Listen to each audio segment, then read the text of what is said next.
Kanha ji maths classes में आप सभी का स्वागत है। आज हम पढ़ेंगे लीनियर अलजेब्रा। लीनियर अलजेब्रा की पिछली वीडियो में हमने एक्सरसाइज 1.3 के जितने भी आर्टिकल्स थे वो कर लिए थे, थ्योरम्स कर ली थी। आज हम एक्सरसाइज शुरू करते हैं उसकी। Let's start the exercise. काफ़ी इजी एक्सरसाइज है। देखिए फर्स्ट क्वेश्चन क्या है। Define linear sum of two subspaces and show that linear sum of two subspaces is also a subspace। देखिए हमने पहले लीनियर सबस्पेस की क्या देनी है, डेफिनेशन देनी है। आपको करवाई थी मैंने लीनियर सबस्पेस की डेफिनेशन, ये देनी है।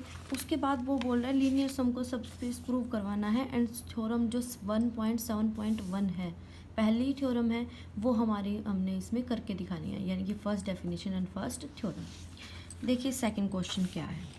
In the vector space V, vector space V क्या दिया हुआ है, आर स्केयर ओवर आर, ठीक है। And W1 is equal to x zero where x belongs to R and W2 is equal to 0x where x belongs to are.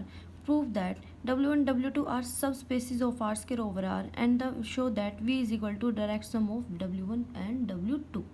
देखिए यहाँ पे पहले तो W1 दे दिया, W2 दे दिया और हमें vector space V R square यानी टू टप्पल्स का हमारे पास में है वेक्टर स्पेस और फील्ड क्या है, आर है। तो पहले W1 W2 को सब स्पेसिस प्रूव करना है और फिर V को उनका डायरेक्ट सम बताना है। देखिए जो हमारे पास एक्सरसाइज 1.3 लीनियर अलजेब्रा का और क्वेश्चन नंबर सेकंड है। V हमें क्या दिया हुआ है, आर स्केयर ओवर आर, यानी कि फील्ड आर है और हमारे पास में V क्या है, आर स्केयर है। W1 सेट है हमारे पास में इस तरह से कि x0 such that x belongs to r। ये हमारे पास ना सब सेट है जिसका फर्स्ट कोऑर्डिनेट तो हमने कोई भी हो सकता है रियल नंबर, लेकिन फिक्स है कि सेकंड कोऑर्डिनेट हमेशा क्या जाएगा, 0 जाएगा। और W2 हमारे पास में क्या है, 0x है, इस तरह से x बिलोंग्स टू r। देखिए दोनों इक्वल नहीं है, मैं इसको y भी लेके चल सकती हूँ, मैं यहाँ पे इसको y भी लेके चल सकती हूँ, कुछ भी लेके चल सकती हूँ, रियल नंबर है वो कुछ भी हो सकता है। ये दोनों के दोनों सबसेट हैं आर स्केयर ओवर आर की, ये भी हमारे पास में सबसेट हो जाएगा का भी आर स्केयर का ओवर आर बेशक, ठीक है। तो W1 W2 सबसेट्स तो होगी, हमने क्या प्रूव करवाना है, सब स्पेस प्रूव करवाना है। देखिए सब स्पेस के लिए थ्योरम क्या होती थी कि W सबसेट है किसका, vector space V over F का, एंड W इज सब space over V over F का सब स्पेस कब होता था, कब, जब A और B दो एलिमेंट्स ले लें हम किसके, फील्ड के, एंड U और V दो एलिमेंट्स ले लें किसके, W के, तो वहाँ से AU प्लस BV बिलोंग्स होना चाहिए किसके अंदर, W के अंदर। कि A और B फील्ड के एलिमेंट ले लिए, दो एलिमेंट W के ले लिए, AU प्लस BV किस में जाना चाहिए, W में। ये क्या थी, थ्योरम थी हमारी सब स्पेस प्रूव करने की, हमने इसी का यूज़ करना है यहाँ पे। जितने भी रिजल्ट्स होते हैं या थ्योरम्स यूज़ होती हैं मैं इन सर्कल्स करते हैं, सॉरी इनबॉक्स कर देती हूँ यहाँ पे। इनबॉक्स मतलब कि ये थ्योरम या ये रिजल्ट यहाँ पर यूज़ हो रहा है, ठीक है। तो देखिए आगे क्या होगा हमारे पास यहाँ पे। देखिए W1 किसके इक्वल है, x0, W2 हमारे पास में 0y, ये गिवन है। पहले हम W1 को सब स्पेस दिखाते हैं। देखिए नाउ W1 ले लेते हैं, क्या किया हुआ है, x0 such that x belongs to r। ये सबसेट है किसका, आर स्केयर का, ठीक है। दो एलिमेंट उठा लो, a b belongs to F, F कितना दिया हुआ है, आर दिया हुआ है, and u v belongs to W1 ले लो। अगर U और V W1 के एलिमेंट हैं तो U किस टाइप का जाएगा मेरे पास में, x10 टाइप का ले लेती हूँ मैं, एंड जो V जाएगा वो क्या जाएगा, x20। देखो ध्यान से, सेकंड कोऑर्डिनेट 0 फिक्स करना है, फर्स्ट को हम कुछ भी ले सकते हैं और वो W1 के एलिमेंट है। अब मैं लेके चलती हूँ AU प्लस में BV। देखिए A x10 प्लस में B x20, तो क्या हो जाएगा, मल्टीप्लाई A x10 प्लस में B x20, ये बन जाएगा। ऐड कर लेंगे AX1 प्लस BX2 एंड 0, किस में बिलोंग कर गया, W में। इसका मतलब सॉरी W1 में, इसका मतलब W1 क्या हो जाएगा, सब स्पेस हो जाएगा किसका, V ओवर F का, जो क्या गिवन है हमें, आर स्केयर ओवर आर, ये चीज़ हमें गिवन है। देखिए यहाँ पे एडिशन करने के बाद ना फिर भी मेरा सेकंड कोऑर्डिनेट क्या आया, 0 आया। सिमिलरली अगर मैं W2 के एलिमेंट्स उठाऊँ वो भी सेम की सेम ऐसे कर लेंगे, आपने करके दिखाना है ये, ठीक है, काफ़ी इजी है। तो मैंने सेकंड वाला जब मैं देखिए यहाँ पे क्या ले लोगे 0x1 0x2 और जब इसको लेके चलोगे तो फर्स्ट कोऑर्डिनेट 0 हो जाएगा, तो वो बिलोंग कर जाएगा किसके, सब स्पेस बन जाएगा किसका, r² r का। तो इस सब स्पेसिस तो हो गए दोनों के दोनों W1 और W2। Now we are going to prove direct sum prove करना है हमें। देखिए नाउ डायरेक्ट सम के लिए क्या क्या कंडीशन होती थी, अगर आपको ध्यान हो, v को W1 प्लस W2 का डायरेक्ट सम में कब कहूँगी, पहली कंडीशन क्या थी, v उनके लीनियर सम में होना चाहिए एंड वो दोनों के दोनों क्या होने चाहिए, डिसजॉइंट होने चाहिए। याद आया आपको, ये हमने यहाँ पे 2 प्रूव करना है। ठीक है, नाउ अब हम शुरू करते हैं। देखिए फॉर एनी कोई भी एलिमेंट उठा लो a b belongs to r²। देखिए जो वेक्टर स्पेस v है वो किसके इक्वल है, r² के इक्वल है ना, तो कोई भी आर्बिट्रेरी एलिमेंट, यहाँ पे एनी का मतलब होता है आर्बिट्रेरी। एनी हमारे पास में कोई भी मतलब सिंग घुमक्कड़ बोल दो, वैसे तो आर्बिट्रेरी घुमक्कड़ होता है, लेकिन हम यहाँ पे मैथ्स की लैंग्वेज में आर्बिट्रेरी को उठा के लेके चलना है कि सेट है पूरा, और उसमें से कोई पर्टिकुलर नहीं, कोई भी रैंडमली कोई हमने एलिमेंट उठाया हुआ है और उसके ऊपर हमने रिजल्ट अप्लाई कर दिया है। तो अगर वो रैंडमली के लिए रिजल्ट अप्लाई हो गया, वो रैंडमली के लिए अगर ट्रू हुआ, ठीक है ना, तो वो पूरे के पूरे सेट के लिए भी क्या होगा, ट्रू होगा। ये हम थीसिस यहाँ पे मान के चलेंगे।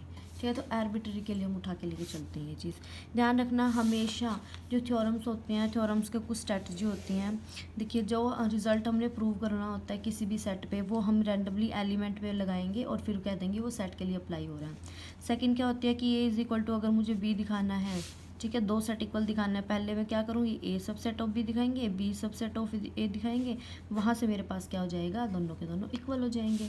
थर्ड थ्योरम क्या होती है कि अगर मुझे ए सबसेट ऑफ बी दिखाना है तो क्या होगी, ठीक है, यही वाली चीज़ है। तो क्या होगी, मैं क्या करूँगी, कोई भी एक एलिमेंट लेट करूँगी and by using given result मैं क्या करवा दूंगी, इस एक्स को किस में भी बिलोंग करवा दूंगी, बी में। एक एलिमेंट था बी में बिलोंग हो गया, इसका मतलब ए सबसेट है बी का मतलब। ये कुछ छोटे छोटे स्ट्रैटेजीज होती हैं जो हम यूज़ करते हैं थ्योरम्स में। तो हमने फर्स्ट वाली की हुई है कि अगर रैंडमली एलिमेंट के लिए ट्रू होगा तो सेट के लिए ट्रू हो जाएगा। ठीक है, तो अब हम लेके चलते हैं रैंडमली एलिमेंट ए बी, जो किसको बिलोंग कर रहा है, r² को बिलोंग कर रहा है। अब नाउ देखिए W1 में किस टाइप का एलिमेंट था हमारा, x0, तो मैं यहाँ पे ले सकती हूँ A0 बिलोंग कर रहा है W1 में एंड W2 में 0y था, तो मैं इसको लिख सकती हूँ 0b बिलोंग करेगा किसके अंदर, W2 को लिख सकती हूँ ना। मैंने क्या किया, पहले वाले जो मेरे पास W1 था उसमें सेकंड 0 होना चाहिए, W2 में फर्स्ट 0 होना चाहिए, बाकी तो मेरी मर्जी है, मैं कुछ भी ले सकती हूँ। तो यहाँ पे जो AB होगा उसको मैं लिख सकती हूँ A0 प्लस में 0b के इक्वल। देखिए V का एलिमेंट है और किस में दिखा दिया, W1 प्लस W2 के एलिमेंट्स के सब में दिखा दिया। सो मैं कह सकती हूँ यहाँ पे कि every element of V can be expressed as linear sum of elements of W1 and W2, कि W1 और W2 के एलिमेंट्स के सम में हम लिख सकते हैं। ठीक है, नाउ हमने एक सेकंड कंडीशन क्या दिखानी है कि वो क्या है, डिसजॉइंट है। ठीक है, नाउ हम लेके चलते हैं, लेट कर लेते हैं कोई भी एलिमेंट V है जो इनकी इंटरसेक्शन में क्या कर रहा है, बिलोंग कर रहा है, भी एनी एलिमेंट, कोई भी एलिमेंट उठा लिया इनकी इंटरसेक्शन में बिलोंग कर रहा है। इसका मतलब V W1 में भी है एंड V किसके अंदर है, बिलोंग कर रहा है, W2 में भी बिलोंग कर रहा है। अगर V W1 में बिलोंग कर रहा है तो V किस टाइप का जाएगा, किसी न किसी A0 टाइप का जाएगा, एंड यहाँ से V किस टाइप का जाएगा, 0b टाइप का जाएगा। अब दोनों को इक्वेट कर देते हैं, देखिए A0 0b, V को हटा दिया, A0 0b, equating liking coefficients. अगर मैं सेम x कोऑर्डिनेट इकट्ठा करूँ, A0 आया, सेकंड कोऑर्डिनेट करूँ, B0 आया, इसका मतलब V क्या है हमारे पास में, 0 0, यही हो गया ना। और किस में बिलोंग कर गया, W इंटरसेक्शन W2 में। इसका क्या मतलब है कि W1 इंटरसेक्शन W2 किसके इक्वल होगा, सिंगलटन 0 के। क्वेश्चंस आते हैं बच्चे के दिमाग में कि एक एलिमेंट उठा के 0 दिखा दिया तो पूरा सेट थोड़ी 0 होगा। अरे बेटा होगा वही फर्स्ट कि अगर रैंडमली के लिए अप्लाई किया है तो सेट के लिए अप्लाई होगा। अगर उनके इंटरसेक्शन में कोई भी, मैंने आर्बिट्री देखो मैंने एल लिखा हुआ है, कोई भी एनी एलिमेंट उठाऊंगी उसको मैं जीरो बना के दिखा दूंगी, तो यानी उसके जो इंटरसेक्शन है उसमें सारे के सारे क्या होंगे, जीरो। सारे के सारे तो क्या मतलब जीरो ही लाई करेगा तो वो डिस्जेंट हो जाएगा। तो यहाँ से मैं कह दूंगी क्या कि जो V है वो क्या है, W1 और W2 का डायरेक्ट सम है। That's your question number second. Now we going to proceed question number 3 में देखिए क्या है, ध्यान से देखिएगा, 3 में कंफ्यूज नहीं होना है।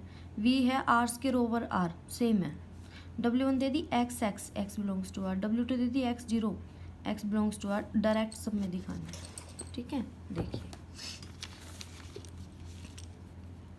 W1 कैसा है, x such that x belongs to r, और W2 कैसा है हमारे पास में x0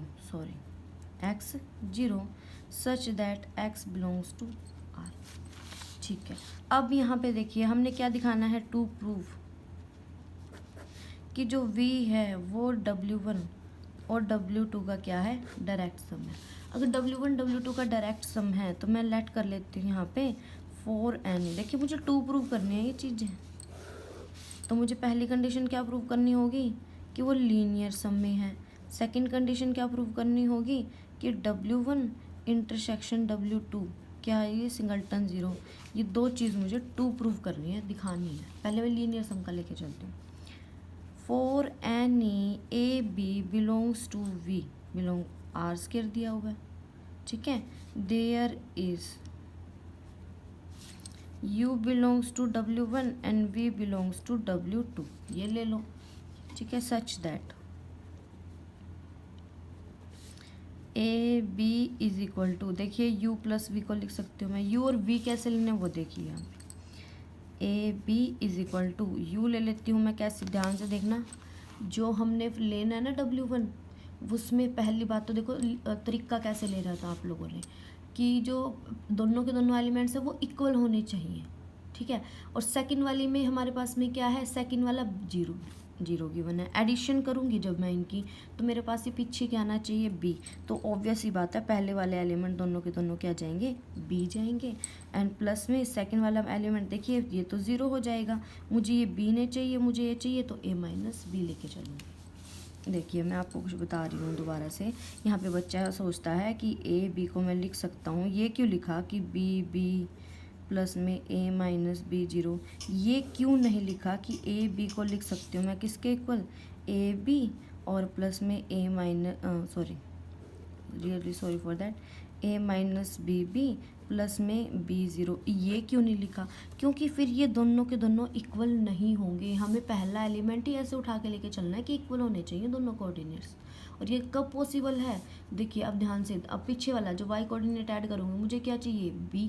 सेकेंड, एक तो में तो जीरो है, एक में B है, तो पहला वाला कोऑर्डिनेट B होना चाहिए। और अकॉर्डिंग टू दिस अगर दूसरे वाला B है तो पहले वाला को भी क्या होना पड़ेगा, B ही होना पड़ेगा। यहाँ पे हमारे पास में एक कंडीशन बचती है, सिर्फ A माइनस B यूनिकली दिखाया है।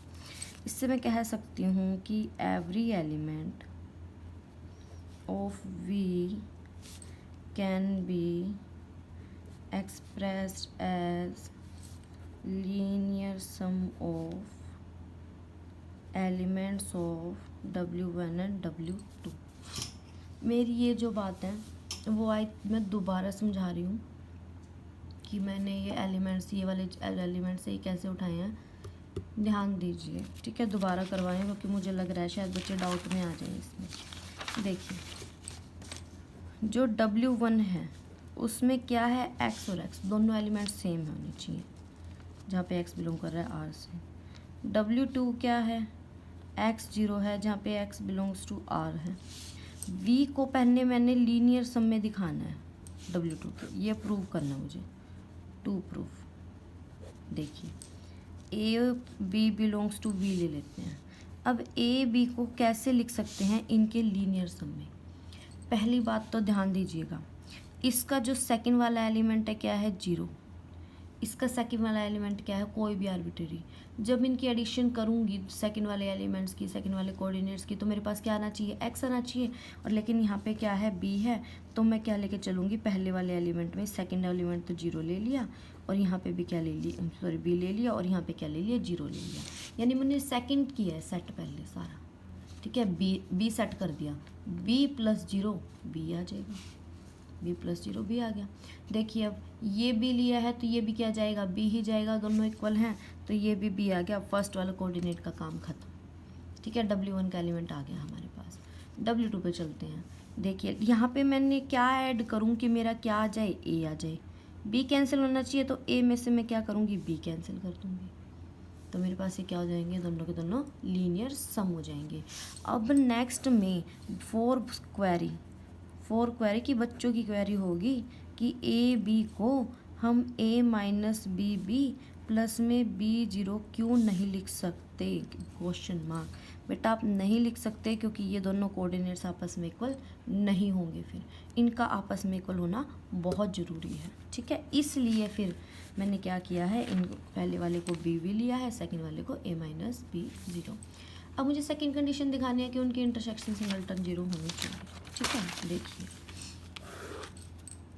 लेट कर लेते हैं u belongs to W1 intersection W2, दोनों के इंटरसेक्शन में u बिलोंग कर रहा है, ठीक है। तो यहाँ से u W1 में भी जाएगा, u W2 में भी जाएगा, ठीक है। तो मैं लेट कर लेती हूँ u को किसी x के इक्वल, एंड वहाँ से u को लेट कर लेती हूँ किसी हमारे पास में x 0 के इक्वल, ये हो जाएगा। या y0 ले लो, y0 ले लो, अलग हो जाएगा थोड़ा सा। यहाँ देखिए ये भी ux और यहाँ पे uy0 कि दोनों के दोनों क्या हो जाएंगे, इक्वल हो जाएंगे। अगर मैं इक्वेट करूँगी तो x is equal to y हो गया, और x क्या है 0। देखिए x और y दोनों 0 और x भी 0 है, तो इसका मतलब क्या होगा, x भी 0 हो गया और y भी 0 हो गया, तो u भी क्या बनेगा, 0 0 बन जाएगा हमारे पास। और किस में बिलोंग कर गया, इंटरसेक्शन में, तो यानी कि इंटरसेक्शन क्या हो जाएगी हमारे पास में, एम्प्टी हो जाएगी। एलिमेंट्स उठाया किस में, इंटरसेक्शन सा, दोनों के दोनों के इक्वल, दोनों के दोनों सेट में बिलोंग करेगा। देखिए W1 में किस टाइप के एलिमेंट है कि इक्वल इक्वल होने चाहिए, x ले लिया। W2 में कौन से हैं, x 0 टाइप के हो रहे हैं, तो मैंने y 0 ले लिया, इक्वेट कर दिया क्योंकि दोनों के दोनों की u की वैल्यू है। वहाँ से x y और x 0 आ गया, तो देखिए जब x 0 है तो y भी 0 होगा, तो u क्या बन जाएगा, 0, तो वो क्या हो जाएगा, डायरेक्ट सम में आ जाएगा। नेक्स्ट है क्वेश्चन नंबर 4।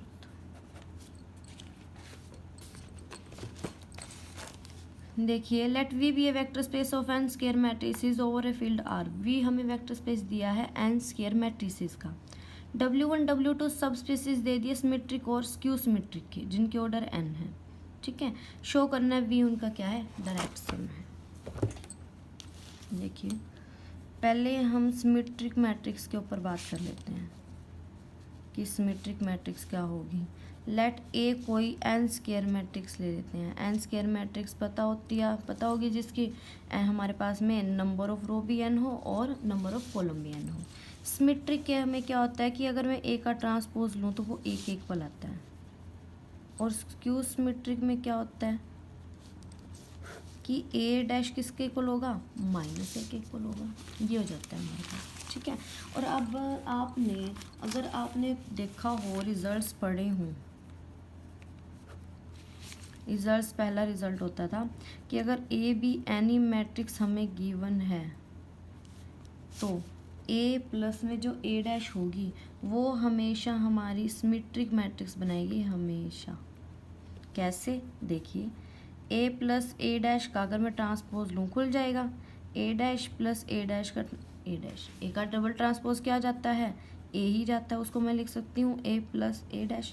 देखिए ए प्लस ए डैश का ट्रांसपोज लिया था, ए प्लस ए डैश आ गया, तो होगी ना सिमेट्रिक, ठीक है। सेकंड रिजल्ट क्या था, अगर ए हमारे पास में कोई भी मैट्रिक्स गिवन है, स्क्वायर मैट्रिक्स बोल दो या मैट्रिक्स, क्योंकि ये सिमेट्री वगैरह का तो स्क्वायर मैट्रिक्स में जाता है, ठीक है।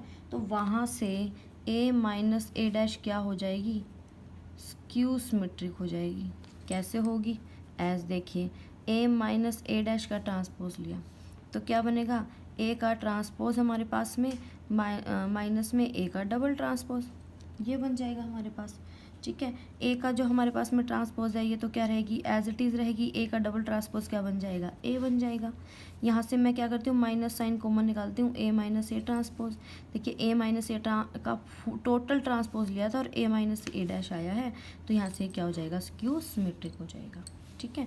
Now we are going to proceed question number 4। ध्यान रखना, ए प्लस, अगर ए कोई मैट्रिक्स है तो ए प्लस ए डैश हमेशा सिमेट्रिक होगी, ए माइनस ए डैश हमेशा स्क्यू सिमेट्रिक होगी। सिमेट्रिक क्या होगी, ट्रांसपोज उसी के इक्वल हो, स्क्यू सिमेट्रिक ट्रांसपोज उसके नेगेटिव के इक्वल। ये था।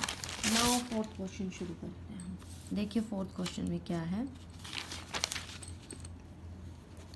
W1 हमारे पास में सब स्पेस गिवन है सिमेट्रिक मैट्रिक्स का, ठीक है। और W2 में सब स्पेस गिवन है हमें स्क्यू सिमेट्रिक मैट्रिक्स का, स्क्यू सिमेट्रिक मैट्रिसेस का क्या गिवन है हमारे पास में, सब स्पेस गिवन है। नाउ फॉर एनी, कोई भी मैट्रिक्स उठा के ले चलो, ए उठा के ले चलते हैं यहाँ पे, ठीक है। ए बिलोंग्स टू वी, और वी क्या है, सब वेक्टर स्पेस है किसका, एन स्क्वायर मैट्रिक्स का, तो ए भी कोई ना कोई मैट्रिक्स होगी, ठीक है। ए को मैं लिख सकती हूँ, मैंने क्या किया है 1/2 और 2a ले लिया, मैंने 2 से डिवाइड कर दिया, 2 से मल्टीप्लाई कर दिया। यहाँ पे मैंने क्या किया 1/2, ए प्लस ए प्लस में ए डैश माइनस में ए डैश ले लिया, ए डैश ही ऐड कर दिया, ए डैश ही सब्ट्रैक्ट कर दिया। यहाँ से क्या हो जाएगा 1/2 ए प्लस ए डैश, इसको मैंने एक ब्रैकेट में क्लोज कर दिया, ए माइनस ए डैश इसको सेकेंड ब्रैकेट में, तो ए क्या आएगा 1/2 ए प्लस ए डैश प्लस में 1/2 ए माइनस में ए डैश। देखिए अब ए प्लस ए डैश जो है वो हमारी क्या होती है, सिमेट्रिक मैट्रिक्स है, तो पी का नाम ले लेते हैं, क्या हो जाएगी ये सिमेट्रिक मैट्रिक्स। अब भी मैंने आपको करके दिखाया। और ए माइनस ए डैश को क्यू का नाम ले दिया, ये क्या है, स्क्यू सिमेट्रिक मैट्रिक्स है। तो मैं यहाँ पे कह सकती हूँ, देखो ए को 1/2 पी प्लस में 1/2 क्यू, यानी कि मेरे पास ये किसके इक्वल हो जाएगा, दिस इम्प्लाइज, अगर 1/2 भी इनके साथ एसोसिएट कर दो तो भी कोई इशू नहीं है, तो यहाँ से 1/2 को इनके साथ डाल दीजिए, तो पी क्यू बच जाएगा हमारे पास, बस थोड़ा अच्छा लगता है, तो यानी कि पी प्लस क्यू।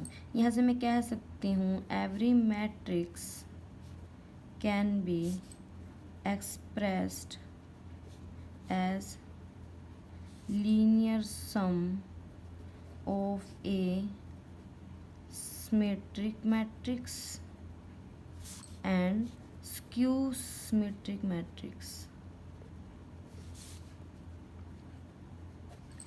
कि हर मैट्रिक्स को मैं लीनियर सम में लिख सकती हूँ किसकी, सिमेट्रिक और स्क्यू सिमेट्रिक की। तो यहाँ से जो V है हमारे पास वो किसके इक्वल हो जाएगा, W1 प्लस W2 के इक्वल हो जाएगा। अब मुझे क्या प्रूव करना है, डिसजॉइंट, तो मैं लेट कर लेती हूँ, ए बिलोंग कर रहा है इनकी डिसजॉइंट के अंदर, यानी कि ए क्या होगी, सिमेट्रिक भी होगी, एज ए बिलोंग कर रही है किसमें, W1 में, एंड ए बिलोंग कर रही है W2 में, तो ए क्या हो जाएगी, स्क्यू सिमेट्रिक भी होगी, ठीक है ना। नाउ देखिए सिमेट्रिक मैट्रिक्स के अकॉर्डिंग क्या होगा कि ए डैश किसके इक्वल है, ए के, और स्क्यू सिमेट्रिक के अकॉर्डिंग क्या होगा कि जो मेरे पास ए डैश है वो किसके इक्वल है, माइनस ए के। देखिए ए डैश ए के इक्वल है, तो यहाँ से a is equal to minus a plus a is equal to 0, twice of a is equal to 0, a क्या बन गया 0।